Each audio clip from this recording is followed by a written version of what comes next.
आँखें झीलों की तरह होंठ गुलाबों जैसे, आँखें झीलों की तरह होंठ गुलाबों जैसे, अब भी होते हैं कई लोग किताबों जैसे, अब भी होते हैं कई लोग किताबों जैसे। आँख झीलों की तरह होंठ गुलाबों जैसे, अब भी होते हैं कई लोग किताबों जैसे।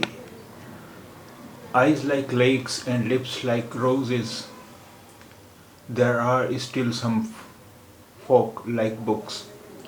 Eyes like lakes and lips like roses, there are still some folk like books. आँखें झीलों की तरह होंठ गुलाबों जैसे, अब भी होते हैं कई लोग किताबों जैसे। आँखें झीलों की तरह होंठ गुलाबों जैसे, अब भी होते हैं कई लोग किताबों जैसे।